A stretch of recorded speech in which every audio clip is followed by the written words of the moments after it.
మూడు మ్యాచ్లు ముగిశాయి. రెండింట్లో గెలిచిన ఇంగ్లాండ్ ఆధిక్యంలో ఉంది. కానీ టీమిండియా మాత్రం జట్టు కూర్పులో బిజీ అయిపోయింది. ఓవైపు గాయాల బిడద, మరోవైపు ఫామ్లో లేని కొందరు ఆటగాళ్లు భారత జట్టుకు ఇబ్బందిగా మారాయి. ఫస్ట్, థర్డ్ టెస్ట్లో కనీసం పోరాడకుండా మ్యాచ్ చేజేతులా ఓడిపోయింది. ఆ తప్పిదాలను సరిదిద్దుకుని జట్టులోకి కొత్త ప్లేయర్లను తీసుకుని విజయం సాధిస్తుందని అభిమానులు ఆశిస్తున్నారు.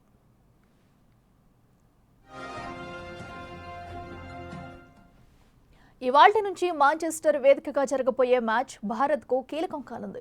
సిరీస్ రేసులో నిలవాలంటే తప్పక గెలవాల్సిన మ్యాచ్ ఇది. రెండో మ్యాచ్లో ఇలాంటి పరిస్థితి ఎదురైతే బలంగా పుంజుకుని చారిత్రక విజయాన్ని నమోదు చేసింది. ఆ పట్టుదలతో 4 టెస్టులను గెలవాలని చూస్తున్నారు. మ్యాచ్కు ముందు బుమ్రా విశ్రాంతి తీసుకుంటాడు అనుకున్నారంతా. కానీ జిమ్లో గాయపడ్డ నితీష్ కుమార్ రెడ్డి మొత్తం పర్యటనకే దూరమయ్యాడు. గజ్జల్లో గాయంతో ఆకాశ్దీప్, చేతి గాయం కారణంగా హర్షదీప్ 4 టెస్టుకు అందుబాటులో లేకుండా పోయారు. దీంతో ఈ మ్యాచ్కు భారత తుది జట్టు ఎలా ఉంటుందని ఆసక్తికరంగా మారింది.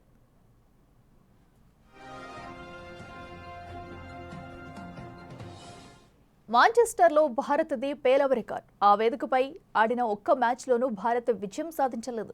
9 మ్యాచ్లు ఆడగా 4 ఓడింది. 5 మ్యాచ్ల్లో ఓడిపోయింది. పిచ్ పేస్ బౌలింగ్కు అనుకూలించడంతో మరో పేసర్ను తీసుకునే అవకాశం లేకపోలేదు.